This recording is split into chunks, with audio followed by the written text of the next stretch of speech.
नमस्कार, राज्यसभा टेलीविजन के कार्यक्रम मीडिया मंथन में आपका स्वागत है। मैं हूं उर्मिलेश। मीडिया मंथन में आज हम बात करेंगे हमारे न्यूज़ चैनलों में बढ़ता शोर। इन दिनों देश के ज़्यादातर न्यूज़ चैनल, उनको देखकर सुनकर हिंदी के मशहूर कवि दुष्यंत कुमार की ये लाइनें बरबस याद आती हैं। कैसे कैसे मंजर सामने आने लगे हैं, गाते गाते लोग चिल्लाने लगे हैं। ये ठीक है कि सरहद पर तनाव है, जैसे बीते इन 69 सालों में कई कई बार देखा जा चुका है।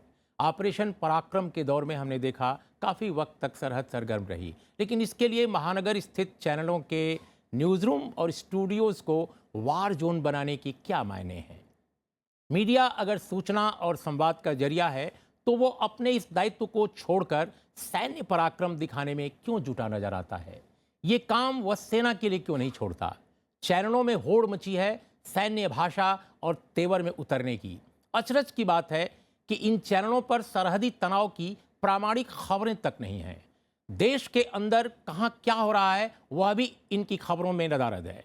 तनाव और तेवर भरी स्टूडियो बहसों ने कईयों का रक्तचाप बढ़ा दिया है। कईयों को नींद में भी चीखने की आदत सी लग गई है।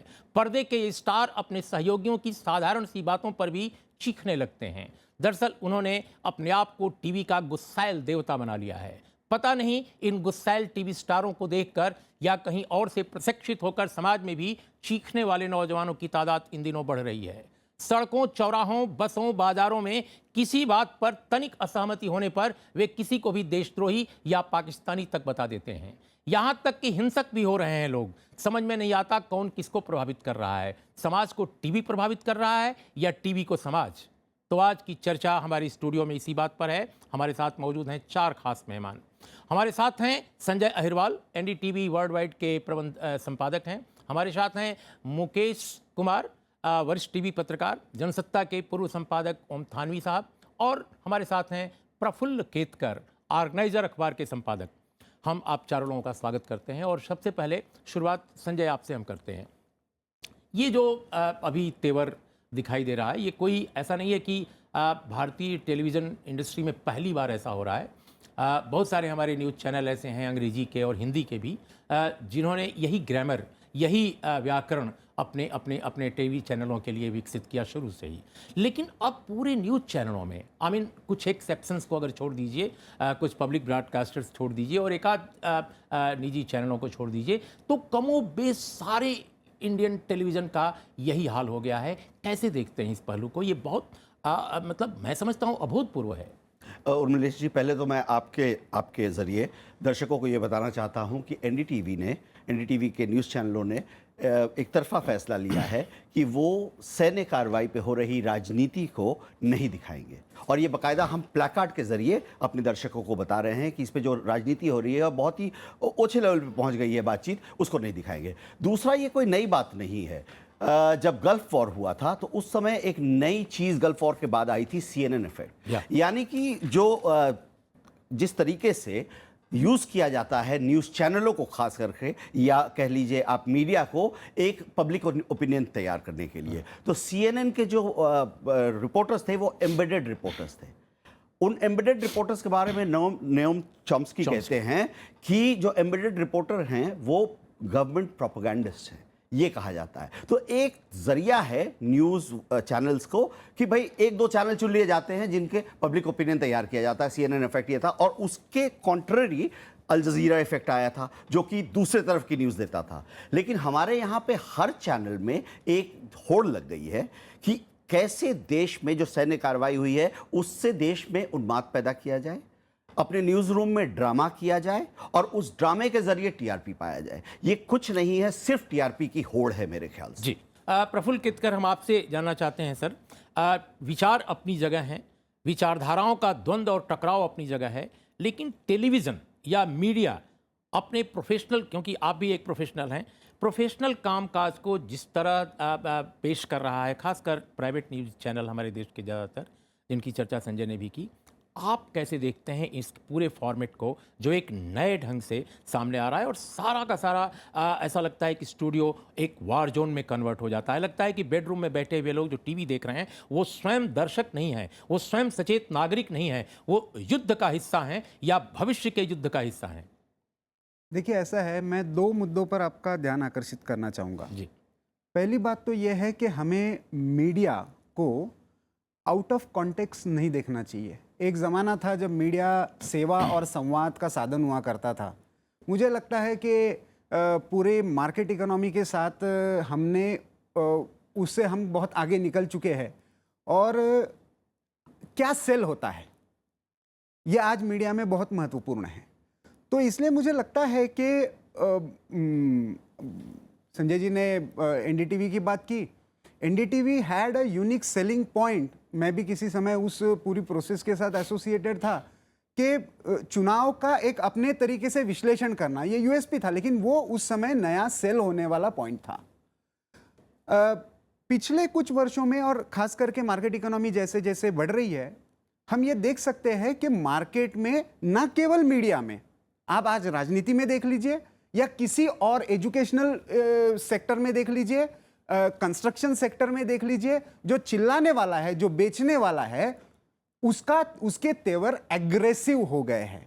तो मुझे लगता है मीडिया को हम इससे अलग करके नहीं देख सकते। एक दूसरा महत्वपूर्ण मुद्दा इसमें जो है कि अभी तक मीडिया के द्वारा एक तरह की सोच रखने का प्रयास हुआ करता था, लेकिन मुझे लगता है कि हमें इन दोनों प्रोसेसेस को ठीक से समझना चाहिए मीडिया में, और इसका हमें रास्ता भी निकालना चाहिए समझदारी से। ओम थानवी, मैं यही जो प्रश्न अभी डिस्कस हो रहा है, आपका पर्सपेक्टिव क्या है? कैसे आप देखते हैं जो कुछ चैनलों पे दिखाई दे रहा है, जिस तरह वार जोन में कन्वर्ट किए जा रहे हैं कि पूरे पूरे स्टूडियो, बेडरूम जो है वहाँ जो बैठे लोग हैं, ड्राइंग रूम में बैठे लोग हैं, वो एक दूसरे पर चिल्लाने लगे हैं। अगर असहमतियाँ कहीं उभर के सामने आती हैं तो कैसे? देखिए, करगिल के वक्त भी टीवी चैनल थे और थोड़ा बहुत युद्धोन्माद जो है वो उस वक्त भी कहीं कहीं देखने को आता था। अब ऐसा लगता है कि ज़्यादातर, मैंने ये तो नहीं कहूँगा सभी, पर लगभग सभी आप चैनल देखिए कि इस होड़ में हैं कि उनको ज़्यादा से ज़्यादा दर्शक मिलें। और दर्शक कैसे मिलेंगे? जब आप युद्ध को बेचेंगे। ये जो बेचना जो है, ये शब्द मैं जानबूझ के इस्तेमाल कर रहा हूँ अंग्रेजी में, जिसको आप सेलिंग, इन्होंने यूएसपी शब्द का सही इस्तेमाल किया। तो जो टीवी चैनल हैं उनका तेवर उनसे 10 कदम ज़्यादा आगे है। उन्होंने वॉर रूम बना लिए हैं, नक्शे बिखेर दिए अपने स्टूडियो में, बल्कि एंकर हाथ में फौजियों वाला डंडा लेकर के, तो मुझे तो ये लगता है कुछ दिनों में टोपी और जूते पहन के भी खड़े होंगे। तो ये कुल मिलाकर के परिवेश ऐसा, क्योंकि उनको ये चीज़ बिकती है, इसके अलावा और कोई वजह नहीं है।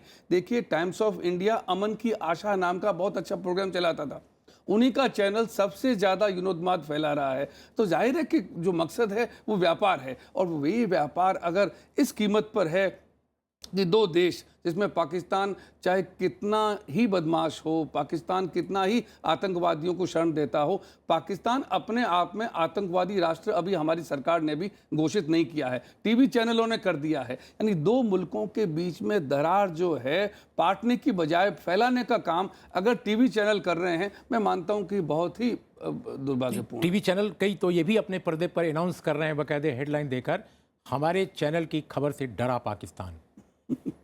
मुकेश, मैं ये समझना चाहता हूँ कि ठीक है, ये सब घटनाएं जो हो रही हैं और उसको जिस तरह टीवी दिखा रहे हैं, लेकिन ये टीवी शास्त्र जो ये डेवलप हुआ है, ये सिर्फ युद्ध की दुबी नहीं है, ये सिर्फ युद्धोन्माद नहीं है।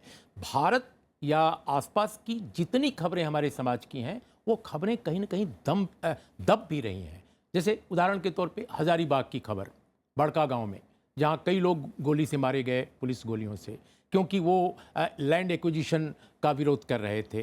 कुरुक्षेत्र यूनिवर्सिटी में महाश्वेता का एक नाटक मंचन हुआ, उस पर भारी बाबेला मचा। वो कहीं कोई खबर नहीं है। समाज की जितनी घटनाएं हैं, बहुत सारी ऐसी होने वाली घटनाएं हैं, वो खबरें गायब हैं समाज से। तो एक तरफा ही नहीं, बिल्कुल एक रस भी हो रहा है। जो आपकी प्रोग्रामिंग है, जो आपका न्यूज़ कैप्सूल आप पेश कर रहे हैं, जो आपकी बुलेटिन्स जा रही हैं, वो कहीं ना कहीं वो एक रंग में रंगी हुई हैं। इस देश की इतनी बड़ी जो आबादी है, उसकी बड़ी खबरें जो हैं गायब हो रही हैं। तो ये जो पहलू है, उसको कैसे आप देखते हैं? उर्मिलेश जी, अभी बाकी तीनों पैनलिस्ट ने भी हमारा ध्यान इस तरफ खींचा कि ये जो कुछ भी हम टेलीविज़न पर शोर शराबा देख रहे हैं, दरअसल वो टीआरपी की होड़ है। और टीआरपी, हम इसी मंच पर कई बार बातचीत कर चुके हैं कि जो बिकता है वो दिखता है। टीवी चैनलों को लग रहा है कि ये खबरें बिकती हैं, युद्ध की खबरें बिकती हैं, इन्हें अच्छे से सजाकर, भड़काकर और जितना भी उन्माद पैदा कर सकते हैं उसके साथ अगर पेश करेंगे तो उनकी टीआरपी बढ़ेगी। इसलिए जो बाकी जिन खबरों की बात कर रहे हैं जो बहुत महत्वपूर्ण है, उनकी तरफ ध्यान नहीं जा रहा। एक दूसरी बात जो कम इन्होंने छुई संजय जी ने, वो है प्रोपेगंडा की। देखिए, ये केवल टीआरपी का मसला नहीं है। जो मुझे लगता है ये मसला टीआरपी से ज़्यादा कहीं प्रोपेगंडा का है।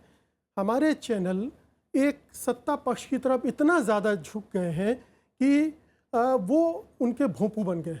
साफ साफ सब शब्दों में कहें तो उनके भोंपू बन गए हैं। सत्ता जो कह रही है उसको सही साबित करने के लिए वो ये कितने सारे मामले हुए, मीता वशिष्ठ का मामला हुआ, सलमान खान का मामला हुआ, ओमपुरी का मामला हुआ।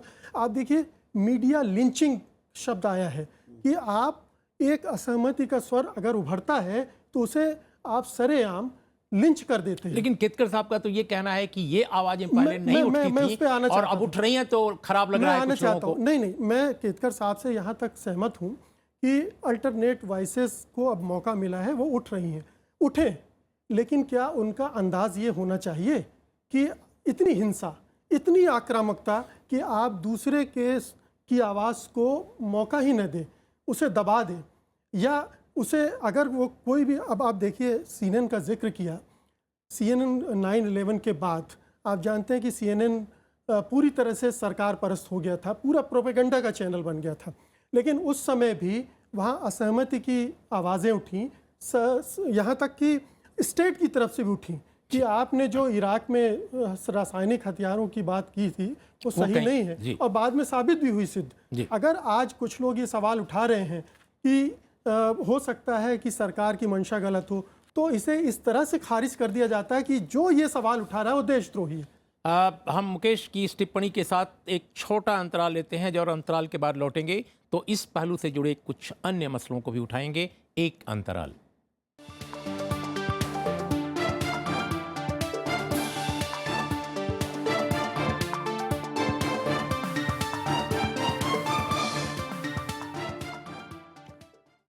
आज मीडिया मंथन की चर्चा में आपका एक बार फिर स्वागत है। आज हम बात कर रहे हैं कि आखिर हमारे टीवी चैनलों में, न्यूज़ चैनलों में, खासकर प्राइवेट न्यूज़ चैनलों में बढ़ता हुआ शोर।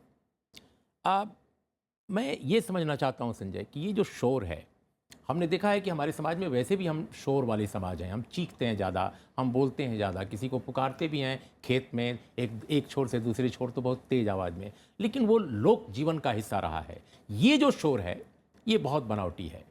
ये जो शोर है, क्या आपको लगता है कि हमारी संवेदना को, हमारी चेतना को, हमारे बच्चों को, हमारी सभ्यता को, हमारे सभ्यतागत मूल्यों को आखिर ये कितना डैमेज कर रहा है, और टेलीविज़न इसमें कितना बड़ा इंस्ट्रूमेंट बन रहा है? टेलीविजन देखिए बहुत बड़ा इंस्ट्रूमेंट बन गया है। अब पॉलिटिसाइजेशन ऑफ मीडिया नहीं है, अब मीडियाइजेशन ऑफ पॉलिटिक्स हो गया है। बिल्कुल। अब इसमें मैं आपको एक बात बताना चाहूँगा कि लॉरेंस फ्रीडमैन हैं, professor of war studies eight Kings college, उनकी एक थ्योरी है सिंबॉलिक सिक्योरिटी पॉलिटिक्स। उसमें ये कहते हैं कि मीडिया जो होता है वो पहले युद्ध का उन्माद फैलाता है, उसके बाद युद्ध होता है, और जैसे जैसे बॉडी बैग आना देश में शुरू होते हैं उसके बाद मीडिया युद्ध के खिलाफ हो जाता है। अमेरिका के साथ वियतनाम वॉर में हुआ, गल्फ वॉर में हुआ, इराक वॉर में हुआ, और अफगानिस्तान में हुआ। जो मीडिया खिलाफ हो गया कि इतने लोग अमेरिकन मारे जा रहे हैं, तो ये धीरे धीरे कम होगा। मीडिया को ये समझना पड़ेगा कि उसकी एक रिस्पॉन्सिबिलिटी है। और दूसरा, हम कहते हैं, जैसे सर कह रहे थे, कि अब एक दूसरा वॉइस है जिसको अब मौका मिला है ऊपर आने का। तो असल में वॉइसलेस को अभी भी इंडिया में मौका नहीं मिला है। 20 करोड़ लोग अभी भी हैं जो कि गरीबी रेखा के नीचे हैं। 50% बच्चे जो हैं माल नरिश्ड हैं इंडिया के। ये अफ्रीका से खराब आंकड़े हैं। उनको अभी भी मौका नहीं मिला है कि वो मीडिया पे आके अपनी आवाज कह सकते हैं। पब्लिक हेल्थ में हम 188 मुल्कों में 143वें नंबर पर हैं। एजुकेशन में देख लीजिए आप, हेल्थ में देख लीजिए आप, किनको मौका मिल रहा है आगे आने के लिए? कौन सा नैरेटिव है ये एक ऐसा नैरेटिव बनाया जा रहा है कि जो दूसरी बात करता है उसको दबा दिया जाए। इस तरह क्या उन्माद पहले नहीं हुआ था, और इसमें मीडिया साथ दे रहा है। लेकिन सवाल इस बात का है प्रफुल्ल केतकर कि जो हम डेमोक्रेसी को अगर यकीन करते हैं, हम अपने संविधान में अगर यकीन करते हैं, तो संविधान हमें कहीं ये नहीं कहता कि हम अपने देश प्रेम के बारे में एक ऐसा फैसला कर लें, एक ऐसा जजमेंट कर लें कि जो भी डेमोक्रेसी के बारे में, देशभक्ति के बारे में, समाज के बारे में, इंटर स्टेट रिलेशंस के बारे में, दुनिया के अन्य देशों से रिश्तों के बारे में आपसे अलग या हमसे अलग सोचता है, हम सबको एक ढंग से कह दें कि देशद्रोही सब लोग हैं। जो हम कह रहे हैं सिर्फ वही सा है। सवाल उठाना पाप घोषित कर दिया गया। जैसे माना ऐसा लगता है कि सवाल उठाने का मतलब है कि आप कुछ ऐसा कर रहे हैं जो देश के खिलाफ है। संविधान ये नहीं कहता। तो आखिर संविधान बड़ा है, एक चैनल बड़ा है, एक आवाज बड़ी है, क्या है आखिर डेमोक्रेसी की मीडिया में किस तरह की हम तलाश कर रहे हैं? इस देश में अल्टरनेटिव नैरेटिव क्या हो, ये तो पब्लिक के बाद चर्चा करके ये इवॉल्व होगा। मैं आज जो मीडिया में हो रहा है और जिस तरह का शोर है, मैं उसको डिफेंड नहीं कर रहा हूं, मुझे गलत मत समझिए जी। मैं ये कह रहा हूं कि उससे बड़ा शोर तो सोशल मीडिया में है। आप तो उसको फॉलो, और उसको फॉलो करते करते इलेक्ट्रॉनिक मीडिया उस दिशा में जा रहा है, और दुर्भाग्य की बात है कि प्रिंट मीडिया भी उस दिशा में जा रहा है। मैं बात इस बात की कर रहा हूं कि आप राष्ट्रीयता, राष्ट्रवाद की बात करते हो तो आप उन्मादी हो, आप क्रांति के हत्यारों की बात करते हो तो आप सुधारवादी हो जाते हो। ये जो डबल स्टैंडर्ड्स रहे, उसके खिलाफ आज नैरेटिव एस्टेब्लिश हो रहा है। आज तक मैं खुद जेएनयू का पढ़ा हूं, जेएनयू का वातावरण मैंने देखा है, वहां पे किस तरह की बातें होती है मैंने देखा है। आप जिन अल्टरनेटिव वॉइसेस की बात करते हो वही वहां पे डोमिनेट करते हैं जी। लेकिन फिर भी उनको क्वेश्चन उठाने का कोई हिम्मत नहीं करता था, करियर बर्बाद हो जाता था। आज वो वॉइसेस के खिलाफ देश भर से आवाज उठने लगी तो अरे आवाज दब रही है, ये नैरेटिव चलने लगा। तो मुझे लगता है कि इसको हमें ठीक से समझना पड़ेगा और हमें ये डबल स्टैंडर्ड से निकलना पड़ेगा, तभी ये सही हो पाएगा। ओम थानवी, मैं यही समझना चाहता हूं कि डबल स्टैंडर्ड अगर है ये, तो वो कैसे है? क्योंकि डेमोक्रेसी की जो अगर कोई व्याख्या हमारे पास आई मीन अप्रूव्ड व्याख्या कोई है तो वो संविधान है। हमें संविधान से ये रास्ता मिलता है, ये रोशनी मिलती है कि हम डेमोक्रेसी को किस रूप में देखें, समाज को किस रूप में देखें। यहाँ तक कि हमारी मीडिया की जो आज़ादी है वह भी संविधान में नागरिकों को मिली आज़ादी का एक हिस्सा है। हम ये समझना चाहते हैं कि हम इन तमाम इश्यूज़ को कैसे देखें मीडिया में। देखिए, संविधान जो है हमको जो आज़ादी देता है, हमारे टीवी के मामले में संविधान की बात तो आज़ादी ही हमको मिलती है जो जिसका हम इस्तेमाल करते हैं, और उस आज़ादी का इस्तेमाल जिस तरह से हो रहा है, हमारा अभी इस चर्चा में फ़िलहाल यही है कि क्या हम सचमुच आज़ादी का सही इस्तेमाल कर रहे हैं। यानी जहां आग लगाने का काम है, बुझाने का काम है, मीडिया दोनों काम कर सकता है। और दुर्भाग्य की बात यह है, देखिए, उन्माद जो है वो भड़काना और है, उन्माद व्याप्त है वो और बात है। लोगों में व्याप्त है या नहीं हमें नहीं मालूम है, लेकिन हमको बताया जा रहा है कि लोगों में कितना रोष है। यानी मेरा मानना है कि सरकार पर दबाव बनाने का काम भी जो है वो मीडिया किया है। मैंने जो कहा था पहले कि वार को बेच रहे हैं, और उसमें जब एंकर जिस तरीके से इन चीजों को पेश करता है तो आपको देखिए उसमें जो एक माहौल चाहिए, आप चर्चा नहीं कर रहे हैं। एक बात मैं जोड़ूंगा, एक पत्रकार ने ट्वीट किया है, वो बहुत ही तल्ख है लेकिन वो बहुत ही सोचने की बात है। उसने पत्रकार ने ये लिखा है कि टीवी पर एंकर को आने से पहले एक डॉक्टर का सर्टिफिकेट अब लाना चाहिए कि कोई उसको मानसिक रोग तो नहीं है। वो सचमुच इतना इस तरह से उन्माद फैलाने में लगता है कि खुद उन्मादी हो गए हैं। ये परिवेश जो है, ऐसे माहौल में एक जिम्मेदार पत्रकारिता जो जाहिर होनी चाहिए वो नहीं हो रही है, और इस बात का हम पत्रकारों को ज्यादा अफसोस होता। नवाजुद्दीन, अभी मुकेश, मैं पढ़ रहा था खबर कि नवाजुद्दीन सिद्दीकी एक बड़े अभिनेता हैं, किसी भी समाज के हिस्से को उन पर गर्व हो सकता है कि वंडरफुल आर्टिस्ट, एक्सेलेंट, लेकिन उनको अपनी गांव की रामलीला में अभिनय करने तक से रोका गया और बाकायदा उसका इतना ज़्यादा प्रचार किया गया मानो कि ये बता दिया जाए कि एक धर्म, एक संप्रदाय, एक समुदाय विशेष के लोगों को दूसरे जो बल्कि समाज के लोग हैं, अगर वो मना रहे हैं, कोई आयोजन कर रहे हैं, तो उसमें आने की आज़ादी नहीं है। जबकि रामायण या इस तरह के जो महाभारत, रामचरितमानस, ये हमारे लोक जीवन के हिस्से हैं। ये इनको अगर किसी धर्म से जोड़ा जाता है तो ये गलत है। लेकिन ये जो चीज़ें हैं, ये भी तो खासकर हाल के दिनों में जो टीवी शास्त्र उभरा है, जो व्याकरण टीवी शास्त्र का उभरा है, ये गांव-गांव, शहर-शहर इसका असर पड़ रहा है। ये सारी घटनाएं हो रही हैं। टीवी आर्टिस्ट को बाहर करने की बात चल रही है। अरे साहब, हमने तो फैज़ को सुनते हुए हम बड़े हुए हैं, हम तो शमशाद बेगम से लेकर के और मेहदी हसन साहब, गुलाम अली, नूर जहां, लता मंगेशकर, किशोर कुमार, रफ़ी, ये सारे लोग पाकिस्तान में उतने ही लोकप्रिय हैं। तो ये सब सारा विमर्श सामने आ गया है। तो कैसे आखिर हम टीवी को देखें जिस तरह टीवी इन चीज़ों को बेच रहा है, जिसकी बात सब लोग कर रहे हैं कि सेलिंग पॉइंट बनाया हुआ है। सवाल यही है कि हम अल्टरनेट वॉइस की बात कर रहे हैं, क्या यही अल्टरनेट वॉइस है जो समाज को बांट रहा है? क्या यही अल्टरनेट वॉइसेस हैं जो पाकिस्तान के खिलाफ हिंसा और घृणा पैदा कर रहा है, जो समाज में उन्माद कर रहा है, पैदा कर रहा है? और वही सब कुछ हमें टेलीविज़न में दिखता है एक शोर के रूप में। आप टीवी एंकर्स के बारे में थानवी जी ने कहा, कितने हिंसक दिख रहे हैं वो। उनके चेहरों से, उनके हाव भाव से, उनकी मुद्राओं से हिंसा टपक रही है, नफरत टपक रही है। और जो भी उनसे सहमति नहीं दिखाता है वो सारी हिंसा और नफरत उन पर उड़ेल देते हैं। यही नवाजुद्दीन के साथ हो रहा है, यही हमने तमाम उन कलाकारों के साथ, फवाद खान इतना शानदार कलाकार, सब जानते हैं दुनिया में, हिंदुस्तान में उनके इतने मुरीद हैं, वो चुपचाप चला गया। ये हमारे समझ में नहीं आ रहा है कि हम क्या ये 2-4-6 महीनों में ही देखना चाहते हैं कि उसके बाद भी एक समय है, इतिहास है जहां पर भविष्य है, जहां पर समाज गढ़ा जाएगा। सवाल यह है कि संजय, संगीत कला या रचना की सरहदें कैसे खींची जा सकती हैं? और टीवी अगर खींच रहा है तो क्या आपको लगता है कि हम कहीं ना कहीं टीवी के पूरे रचना को लेकर, उसके व्याकरण को लेकर, उसके सोच को लेकर हम बहुत बड़ी फजीहत मोल ले रहे हैं?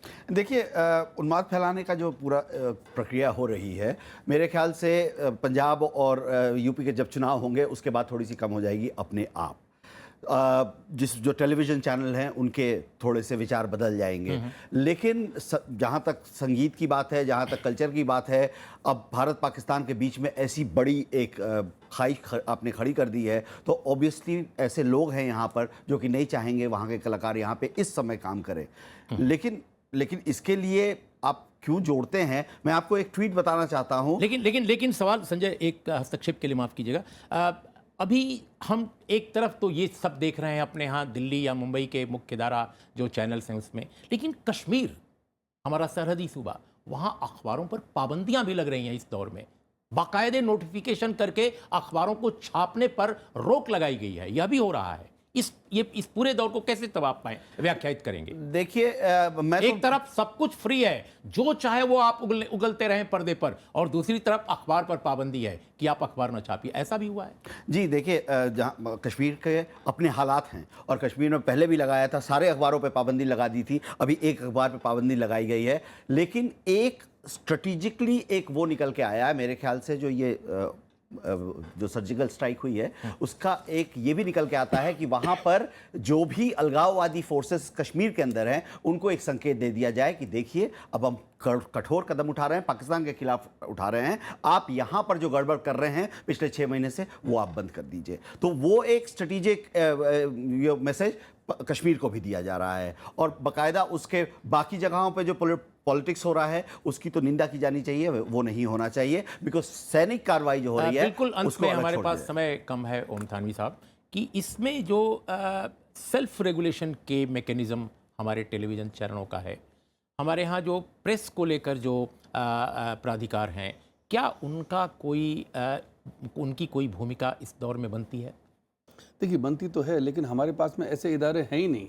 हम इस बात पे पहले भी इसी कार्यक्रम में कई बार चर्चा कर चुके हैं कि हमने ऐसा कोई भी संगठन नहीं बनाया जो उसके ऊपर कोई ना कोई मर्यादा जो है वो लागू कर सके। और ख़ासकर जिस तरह का अभी आपने 2-3 उदाहरण दिए, इसमें चूँकि प्रोग्राम ख़त्म हो रहा है, अभी जो नवाजुद्दीन सिद्दीकी के साथ में हुआ, ये तो गनीमत है। माहौल इन दिनों में इतना ख़राब हो गया। 40 साल 50 साल पहले मोहम्मद रफ़ी जब गाते थे मन तड़पत हरि दर्शन को, आज तो उनको गाने नहीं देते लोग। आई थिंक कहते कि आप हरि का नाम ना लीजिए, आप हरि का नाम नहीं ले सकते, आप तो मुसलमान हैं। तो चीज़ें इतनी ख़राब हैं, इन्हें ठीक करने में हमारी भूमिका बहुत हो सकती है।